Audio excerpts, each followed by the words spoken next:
Halo, selamat siang Paman Giri dan Dokter Tiwi. Eh, Nama saya Mirna, umur anak saya 6 bulan. Kira-kira cerita apa yang bagus, singkat ya, untuk bayi saya berumur 6 bulan itu. Karena kalau cerita yang tadi kayaknya agak susah dan lama ya. Kalau bayi kan mungkin dia tidur atau sambil nyusuin, terutama pas lagi nyusuin ya dok ya. Kayaknya kan umur 6 bulan ini kalau nyusuin itu dia masih banyak distraction gitu. Jadi kira-kira saya sambil nyusuin itu kira-kira cerita apa yang cocok terus supaya dia nyusuinnya juga dapat, ceritanya dapat sambil tidur atau gimana? Makasih. Sebetulnya bayi itu memang gampang beralih ya. Apalagi kalau dia udah bosen atau capek setengah ngantuk gitu ya. Kalau menyusui itu sebetulnya ada yang bayi lagi lapar, tapi ada bayi lagi ngantuk ya. Atau bayi lagi nggak nyaman itu dia juga nyusu. Kalau kita mau berinteraksi dengan bayi, yang kita harus dapat adalah momen waktu dia tidak terlalu lapar ya, tapi juga tidak ngantuk. Itu ada momennya. Nanti Ibu lihat, biasanya sebentar bayi itu mungkin sekitar 1 sampai 5 menit. Seperti tadi yang saya lihatkan itu, sebentar ada waktu itu. Biasanya kurang dari 5 menit. Ya. Tapi kadang-kadang dia cuma perlu punya waktu 1 sampai 3 menit itu banyak buat bayi. Ya, nah cerita apa atau dongeng apa, biasanya mereka senang sekali dengan ekspresi muka kita sama suara kita. Gitu ya. Nanti mungkin Mas Gary mungkin nyambung ya. Kalau kita mau mendongeng dia mungkin nggak bisa nangkep seperti tadi ya. Tetapi kalau ekspresi gitu ya kayak yang tadi umur 2-3 bulan ya. Dia misalnya ya senyum, mulut kita berubah-ubah misalnya ya. Ini saya sebetulnya mengundang Sarwendah ya. Saya juga banyak belajar sebetulnya dari banyak orang tua ya. Jadi bayinya itu umur 4 bulan udah bisa tos dia. Ya, jadi saya tanya gimana caranya ngajar. Dia mengajarkan segala sesuatu saat bayinya alert, saat nyusu. Saat menyusui, jadi bayi tapi nggak boleh ngantuk. Tidak boleh ngantuk, tidak boleh bayinya lagi lapar sekali gitu ya. Jadi biarkan dulu dia. Cuman sebelum dia tertidur, biasanya kan bayi kalau lapar habis itu dia pengen main atau tidur, biasanya begitu akhirnya. Nah kita harus cari momen itu, justru ibunya yang lebih tahu. Ya, tetapi itu kalau di bawah 6 bulan mereka biasanya senangnya satu yang ada ekspresi, suara yang berubah-berubah, kemudian mungkin mulut kita bisa kita main-mainkan misalnya. Udah besar ya, sekarang udah bisa senyum misalnya gitu. Ya, jadi artinya itu spontan ya, kita nggak usah kita pikirin. Tadi seperti Gary bilang dia akan terbuka aja gitu. Tapi kalau kita ada di situ, waktu kita menyusui kita ada di situ, pasti itu akan keluar dengan sendirinya.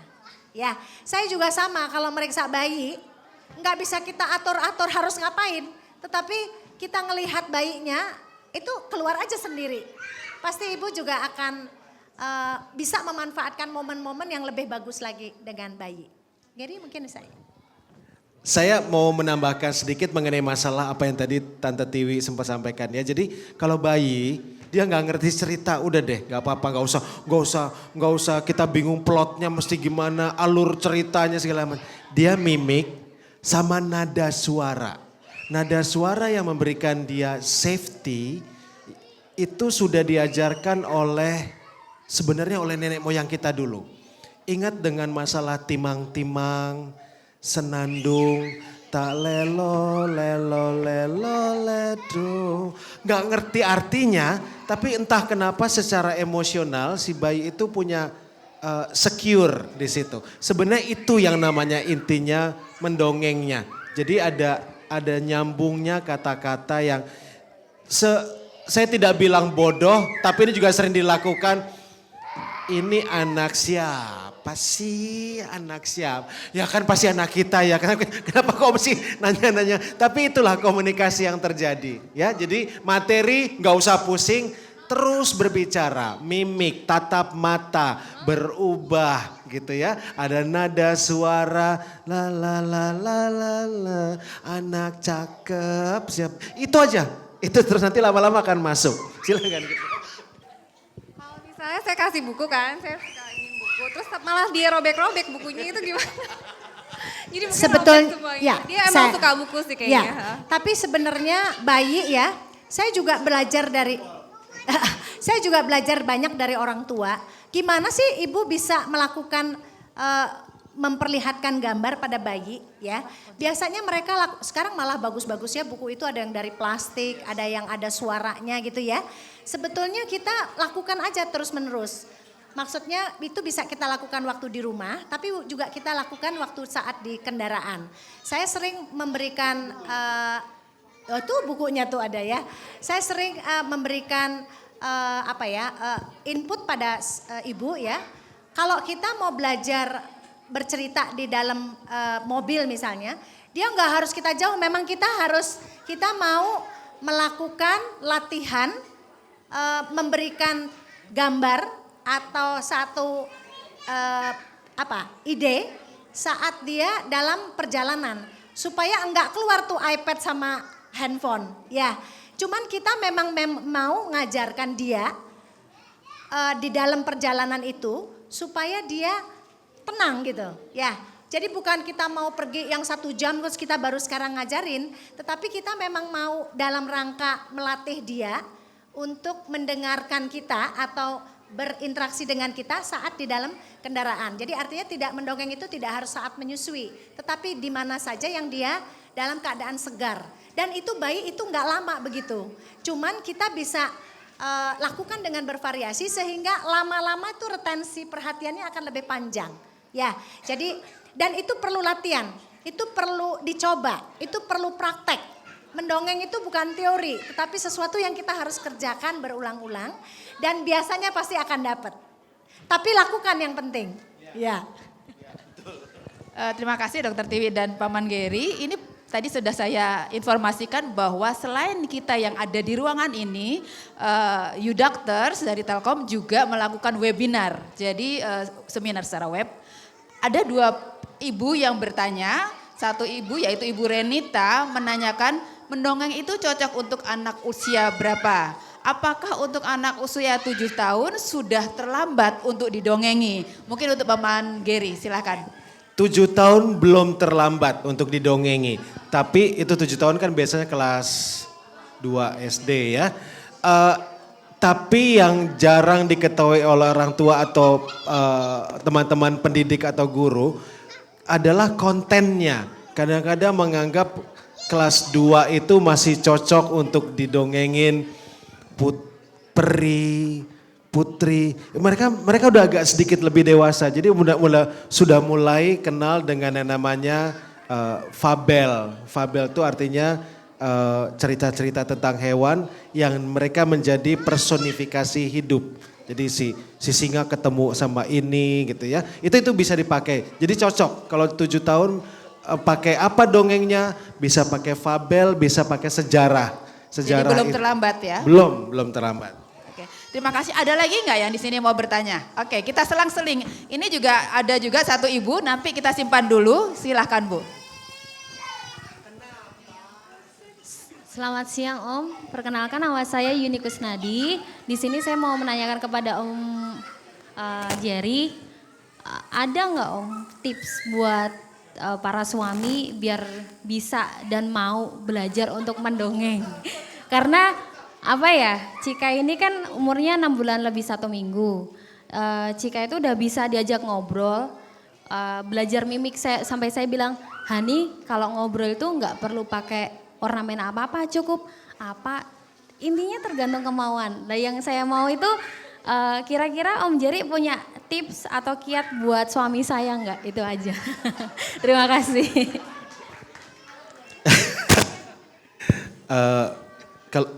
Jadi sekarang buat para suami ya, saya panggilnya bro, jadi gini bro, gitu. Sama kok awalnya juga kayak gitu. Tapi apakah suami harus bisa ikut mendongeng? Ya. Perlu nggak sih? Perlu. Tapi banyak ibu-ibu yang kemudian punya salah persepsi kalau suami dongeng tuh harus juga yang gini. Jadi nanti anak-anak begini. Enggak ya. Jadi apabila ayah mendongeng, mereka punya sisi lain yang kadang-kadang berbeda dengan seorang ibu mendongeng. Mereka biasa lebih ke fisik, lebih kepada hal-hal yang sifatnya motorik bergerak. Ingat dengan pertama kali kita dulu sama kakek kita mainin kuda-kudaan di punggungnya, itu salah satu caranya gitu misalnya ya. Papa jadi kuda, sini mamanya pegangin di atas. Sekarang kita lagi jalan-jalan. Bapaknya gak usah cerita, tapi si anak tahu bapaknya berperan di dalam cerita ini. Itu yang penting ya. Jadi bapaknya gak usah yang suatu hari, gak usah gak apa-apa. Ya, jadi kuda-kudaan gitu misalnya. Sekarang jadi mobil, taruh. Nanti kalau udah gede sedikit, saya dulu main robot-robotan. Tangan anak saya pegang, dia injek kaki saya. Yuk kita main robot-robotan. Robot-robotannya sekarang ke taman. Di situ dia bercerita, gitu ya. Kakinya diinjak di sini, terus kita jalan gitu kayak. Nggak usah yang dongeng-dongeng nggak apa-apa kayak gitu. Ngerti, semua istri protesnya gitu. Suami saya nggak mau kalau disuruh. Ya habis istrinya kepengennya suaminya dongeng yang ya nggak usah, nggak apa-apa. Dia jadi kuda-kudaan udah top. Dia jadi robot-robotan, jadi transformer top. Artinya si anak tahu kok. Anak tahu bahwa ayahnya ada di dalam pemeranan cerita itu. Gitu. Ya. Terima kasih Paman Geri. Ada lagi yang mau tanya? Biasanya kalau mendongeng itu kan saya ingin menerapkan dongeng itu pada saat mereka mau tidur. Jadi sekaligus saya ingin menanamkan nilai-nilai pesan yang ingin saya tanamkan ke anak-anak gitu ya. Tapi permasalahannya biasanya kalau anak-anak saya itu kalau mau tidur dia nggak yang nice mapan gitu ya, kalau kayak kata orang Jawa mapan bobo kayak gitu tuh saya dongeng pada suatu hari terus mereka udah yang tiduran pakai selimut tapi ya tapi kalau saya dongeng saya cerita mereka justru malah wah jadi nggak jadi bobo gitu. Ada nggak tips dari Paman Geri supaya saya bisa menerapkan dongeng sebelum bobo saya tapi mereka bisa tetap nice terus mereka jadi bobo gitu, bukan malah terus jadi saya akhirnya lembur jam 10 baru pada tidur gitu. Demikian, terima kasih Paman Geri. Kalau itu ini mesti nanya ke dokter TV sebenarnya mengenai masalah rutinitas tidur dulu deh. Makasih ya Wenda udah datang. Tadi saya udah ceritain yang tentang TOS. Jadi dia nih yang membagi ilmunya karena anaknya cukup inspirasi buat saya ya. Sangat inspiratif buat saya. Mampu melakukan hal-hal yang menurut saya agak advance untuk bayi seusia dia gitu ya. Tapi karena mungkin kecintaan seorang ibu, saya rasa semua ibu cinta sama anaknya. Tapi yang kita harus cari adalah kita harus ada di sana. Kita harus ada bersama anak. Waktu dia tidur, waktu kita bersama makan, waktu kita di mobil, hati kita itu harus ada di mereka. Begitu juga waktu tidur. Saya selalu mengatakan bahwa tidur di Jakarta ini untuk anak, saya melihat bahwa banyak sekali anak-anak dengan kekacauan jam schedule-nya dia itu dan makan, tidur, main itu sangat berhubungan. Dan itu harus dijadikan rutinitas yang kalau bisa tidak berubah-berubah sebelum dia mendapat jadwal yang betul gitu ya.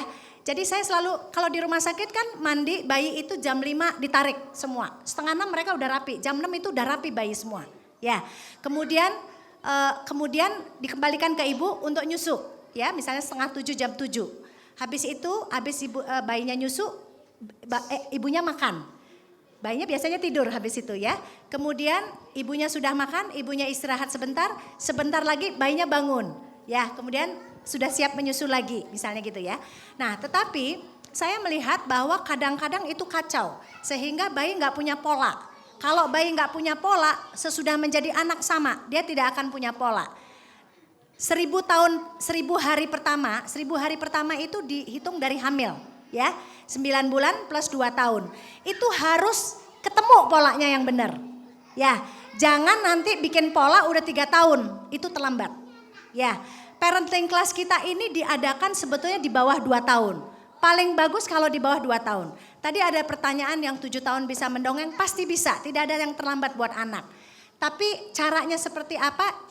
Tadi seperti Gary yang bilang ya bahwa kalau anak sudah punya apa tuh tadi istilahnya personifikasi. Iya, personifikasi dari barang-barang yang hidup. Iya, jadi dia udah grade-nya lebih tinggi karena kita udah bermain dengan lebih tinggi. Kemudian Ibu tadi bertanya, gimana caranya saya melakukan ritual pada anak seperti tadi ya, kayak film banget gitu, tertib gitu ya. Pasti ada cara di mana dia sukanya apa? Ya, dia sukanya apa, ritual tidur yang sudah pernah dikerjakan seperti apa. Saya bilang ya, di bawah 2-3 tahun itu jam 7:30, 8 udah siap-siap tidur. Artinya anak makan sore jam 5:30, 6.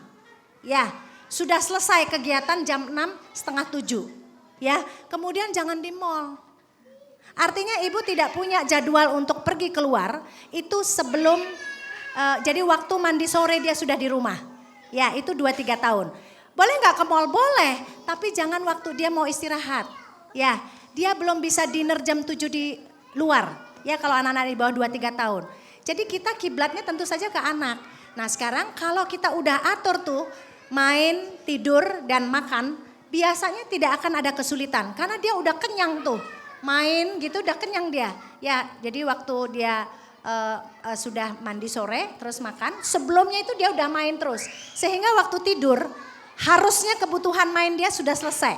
Sehingga tidurnya jadi lebih gampang ya. Kemudian saya juga mengatakan bahwa kalau anak mau diajak bercanda yang heboh, itu kalau bisa jangan waktu mau tidur. Dia udah harus cooling down. Ya karena anak itu otaknya jangan loncat-loncat kayak gini. Kalau yang begini nih boleh jam segini, boleh banget gitu ya. Tapi kalau dia udah mulai mandi sore, terus makan ya, itu sebentar lagi 1-2 jam kan tidur tuh. Itu kalau bisa udah mulai kegiatan yang slow. Ya, yang slow down. Jangan yang heboh justru ya. Nah, seringkali bapak-bapak pulang kerja dari kantor itu kan jam 6, jam 7 misalnya atau bahkan jam 8, jam setengah 9. Baru main yang heboh. Main heboh itu nanti jam 4 subuh. Ya, jam 4 subuh, jam 5 subuh anak sudah tidur. Coba bang, kalau tidur jam 7, setengah 8, jam 4 pasti anak itu bangun. Silahkan main heboh di sana. Ya. Main heboh di sana, karena apa? Karena sebentar lagi dia mandi, waktu ayahnya pergi, dia akan tidur lagi, gitu ya. Itu baru anak sehat. Tapi kalau misalnya tiba-tiba ujuk-ujuk dia udah pecicilan, terus kita mau kasih gimana ya caranya supaya dia bagus, itu saya rasa sih semuanya harus diatur dulu. Ya, supaya kita dapat waktu-waktu emas yang kita butuh, gitu ya, Ibu ya. Anaknya umur berapa sekarang? 1 tahun itu gampang banget ya. 3 tahun itu kiblatnya ke yang kecil saja. Tapi mulai ya, jadi mandi, makan, tidur itu baru terakhir nanti mendongeng itu pasti akan berangkaian nanti ya. Iya, paling saya cuma nambahkan mengenai masalah kalau rutinitas tidur secara fisik, Dokter Tiwi tadi udah kasih tahu ya. Berarti ada sesuatu yang memang dia tidak suka. Jujur saja pada saat anak tidak bisa berperhatian ke kita, berarti ada sesuatu hal lain yang menarik perhatiannya. Entah itu TV, entah itu gadget, entah itu ada mainan lain, entah itu ada sesuatu yang berwarna di sana. Nah disitulah perang kita orang tua, perang ya dengan apa yang ada di sekitarnya sebenarnya. Mesti gimana caranya? Cari. Setiap hari coba cari apa yang menjadi satu perhatian kecil si anak. Lagi seneng mahkota-mahkotaan misalnya kayak gini gitu ya. Dia nggak akan perhatian sama bahwa di situ ada boneka, di situ ada sepatu bagus. Karena dia lagi senangnya mahkota kayak gitu. Rebut perhatiannya. Dekati mahkota itu sehingga akhirnya kemudian dia juga, oh mama juga senang sama-sama kayak aku. Pasti bisa. Oke, jadi ada sesuatu yang harus kita tarik. Pertanyaan ini dari Ibu Deni Jevita Mardianingsi. Ada 2 pertanyaan. Yang pertama untuk mendongeng, adakah durasi waktunya? Kira-kira berapa menit anak bisa berkonsentrasi saat kita mendongeng? Itu pertanyaan pertama. Lalu pertanyaan kedua, bagaimana cara dan trik yang tepat mendongeng untuk anak lebih dari 1 orang? Berarti mungkin anaknya 2 atau 3 orang. Silakan. Oke, saya coba langsung jawab ya. Ini menurut research sebenarnya. Jadi in English by research, time spent listening, bahasa Indonesianya apa ya time spent listening? Masa anak mendengar, bukan cuman masuk ke kuping ya. Masa anak mendengar itu rata-rata 3,5 menit. Jadi di atas 3,5 menit mereka masih dengar tapi sudah nggak di sini. Selama 3,5 menit pertama itu masih masuk. Oh, bajingnya pelupa, nggak sikat gigi, itu masih masuk semua. Tapi begitu lewat 3,5 menit, rajanya pergi, dia dengar, tapi itu kemudian nggak, karena dia sudah attracted sama yang lainnya lagi. Jadi kalah kita. Rata-rata 3,5 menit kalau seperti ini. Kalau lebih dari 1 anak, itu sebenarnya adalah metode lain pada saat kita bermain games gitu ya. Atau ada sifatnya kompetisi. Kalau kita tahu dengan apa yang disukai oleh 2 anak itu, pasti akan langsung mendapatkan perhatian mereka. Dan biasanya 1 anak atau 2 anak atau 10 anak nggak beda kok cara mendongengnya. Sama aja. Sebelum dilanjutin, tadi saya senang banget lihat Gary, anaknya macem-macem. Tapi ibu tadi bayinya, sampai saya video, dia denger. Ya, umurnya berapa sih? 6 bulan. Jadi saya lagi membayangkan dengan pertanyaan tadi itu kalau dia punya beberapa anak, pasti ada satu cara yang dua-duanya tuh bisa, yang gede mungkin ngerti, yang satu menikmati ekspresi. Mungkin begitu ya. Soalnya saya tadi lihat bayi itu kayak ngerti. Padahal dia mungkin dengar ekspresi dan suara intonasinya dari Gary. Mungkin itu bisa menjawab pertanyaan tadi. Karena Omar dan siapa sih kecil? Kayla itu kan beda umurnya 4 tahun dan 1 tahun. Ya, jadi artinya pasti ada cara di mana dua-duanya bisa interest. Sehingga kita tidak harus maksudnya apa dongeng bersama jadinya gitu ya. Terima kasih Ya. Dokter Tiwi. Itu apalagi kalau ayahnya ikut dongeng ya Bun. Aduh, saya bantuin curcolnya Bun. Oke, satu lagi untuk penanya dari webinar yaitu dari Rizkia yang bertanya untuk Dokter Tiwi. Apa interaksi dengan bayi itu harus dengan mendongeng? Apa tidak seharusnya dengan hal-hal lain yang lebih prinsip seperti mendengarkan ayat suci, musik klasik dan sebagainya. Wah, terima kasih juga untuk Paman Gary juga kalau ada masukan. Terima kasih. Tadi mungkin tadi sebetulnya sudah terjawab ya karena tadi kita udah bicara tentang bayi. Tentu saja tadi Paman Gary bolak-balik bilang dongeng udah pasti bayi kalau umur 1 bulan, 2 bulan, 3 bulan, 4 bulan mereka nggak ngerti. Mungkin di bawah 6 bulan pokoknya nggak ngerti. Tetapi yang penting adalah tadi ya ekspresi, intonasi, kemudian apa lagi? Ya, mimik, segala itu adalah salah satu cara. Ayat suci, kemudian menyanyi, apalagi tadi yang dibilang? Musik klasik, itu adalah merangsang suara. Dan tadi dengar dan melihat adalah modal untuk berinteraksi ya. Jadi artinya memang tidak mendongeng untuk bayi ya. Tetapi itu adalah modal dasar kita berinteraksi dan itu perlu latihan. Tiba-tiba anak mau mendengar kita, padahal umur sampai 2 tahun dengan dia babysitter itu gak mungkin dia dengerin kita. Ya, malah saya bilang mungkin babysitternya mungkin yang akan bisa membuat dia dekat sama si anak. Jadi artinya mendengarkan dia dengan kitab suci, kemudian mendengarkan musik klasik bersama kita gitu ya. Sebetulnya itu adalah sarana untuk kita berinteraksi dengan bayi supaya attachment atau bondingnya dapat. Sehingga kita masukkan program apa saja nanti pasti bisa. Ya, jadi artinya kenapa itu harus ditanamkan sejak dini supaya attachmentnya bertambah erat gitu. Jadi nggak bisa tiba-tiba anak suruh mendengar kita, orang kita tidak pernah membuat hubungan yang dekat dengan bayi atau anak. Saya rasa tadi kita cuman ini mengulang saja ya, mungkin tadi belum mendengar itu atau baru kita melihat pertanyaannya ya. Silakan. Ada tambahan dari Paman Gary? Ibu dan Bapak sekalian, jangan takut bahwa dongeng ini menjadi seakan-akan adalah kontra dengan nilai-nilai keagamaan. Ya, jadi kalau bisa jangan dongeng. Lebih baik kita ngajikan ya ayyuhalladzina amanu segala macam ya.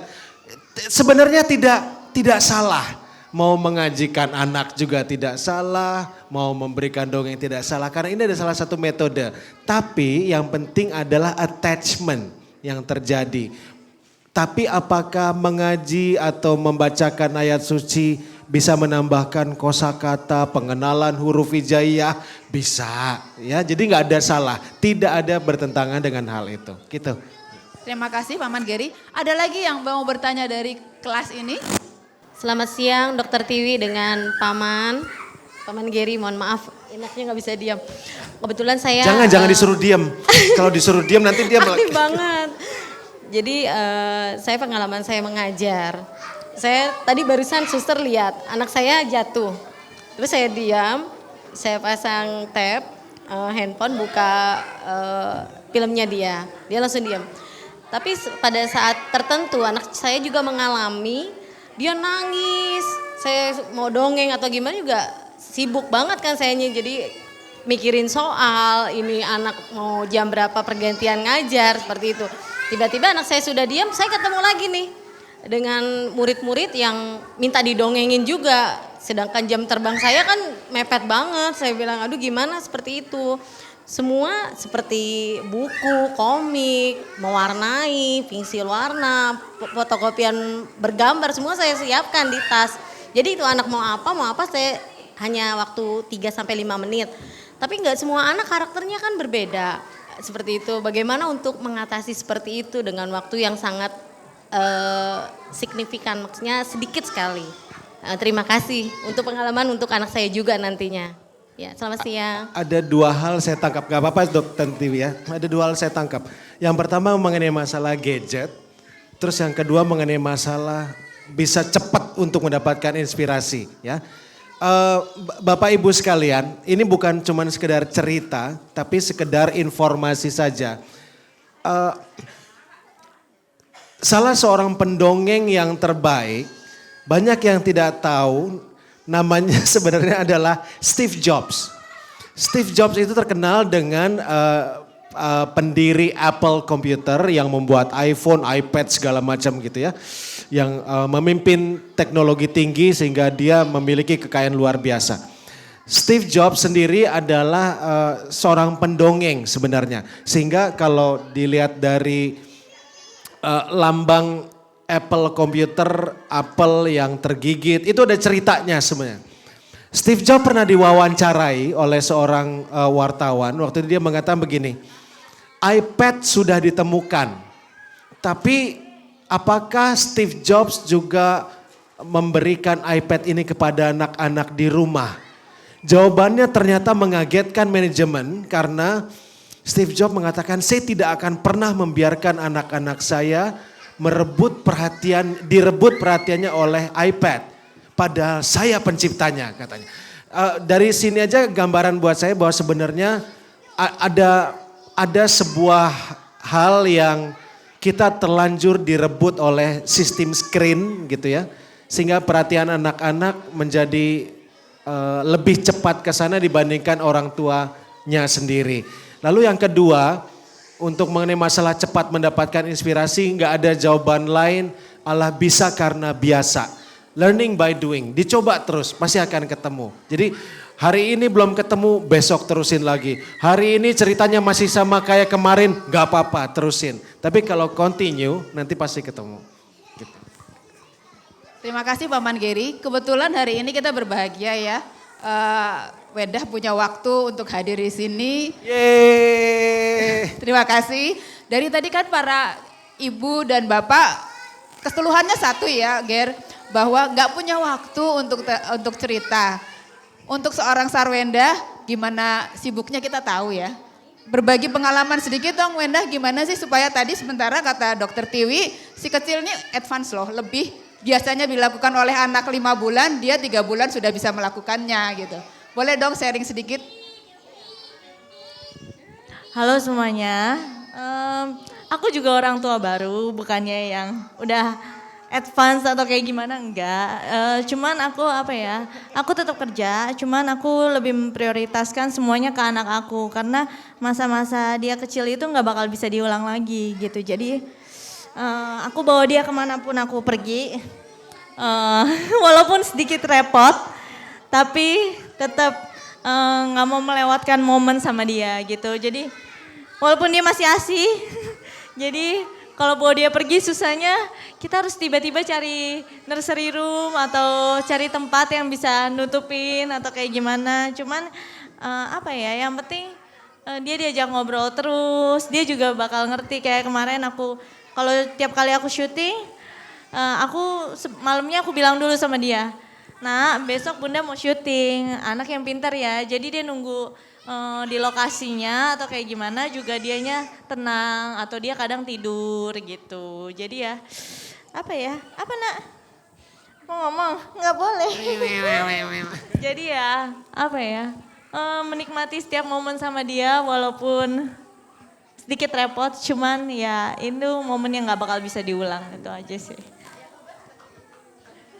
Jadi kita tuh sering ngobrol sama dia, sering dongeng. Cuman kan kalau ayahnya itu kan sering keluar kota, jadi kita bisanya FaceTime doang gitu, video call sama dia. Cuman kita ajak ngobrol terus, jadi dia bisa merespon. Kayak hari ini tadi di lift, kakaknya juga tahu, hari ini mau ketemu dokter Tiwi ya, dia kan takut dokter Tiwi suntik dia terus, dia nangis.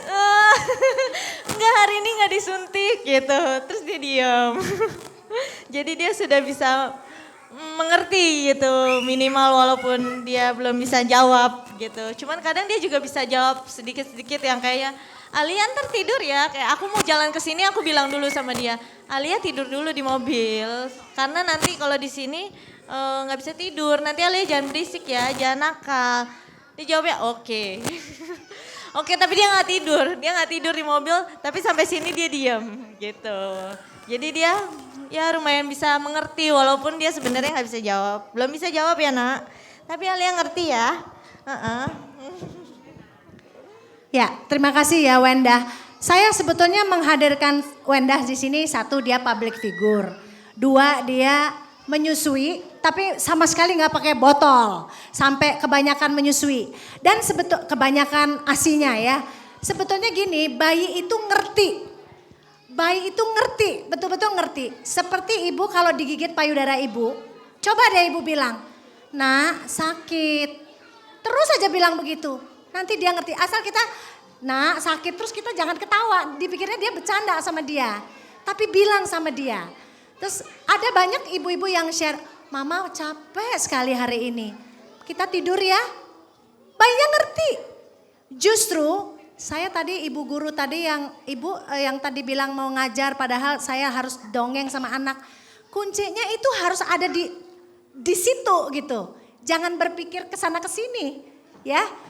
Kalau kita bersama bayilah gitu. Pasti dia ngerti. Asal jangan fisik kita ada di sini, tapi otak kita kesana kesini. Itu bayinya juga ngerti. Ya, bayinya juga ngerti dia ya, betul ya. Jadi kalau kita ada bersama bayinya juga ngikut kok.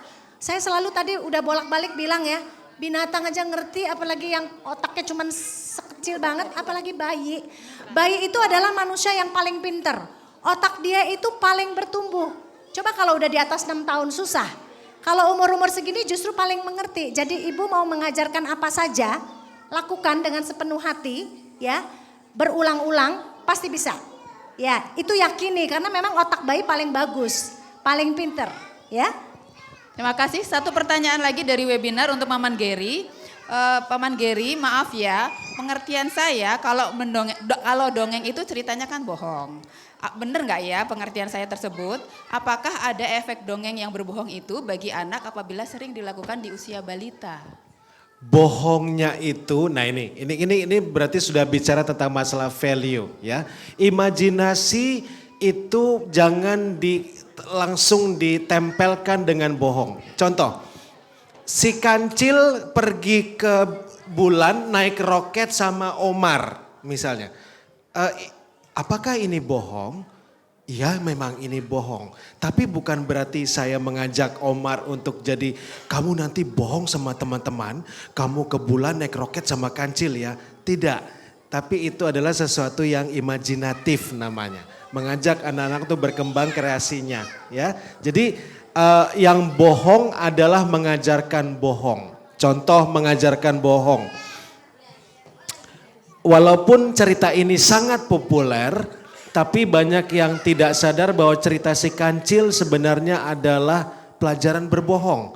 Dia berbohong kepada petani, dia berbohong kepada buaya-buaya karena dia mau mencuri ketimunnya gitu ya.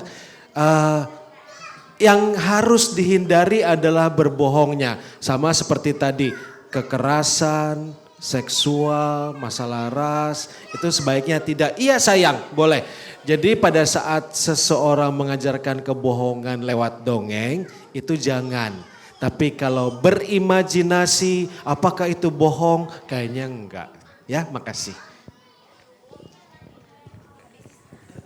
Terima kasih untuk Paman Geri, untuk Dokter Tiri. Kita beri aplaus yang meriah dong untuk kedua pembicara kita. Sebelum kita ke acara makan siang dan door prize, kita foto bersama dulu yuk. Masih ada waktu kan Wenda sebentar kita foto bersama.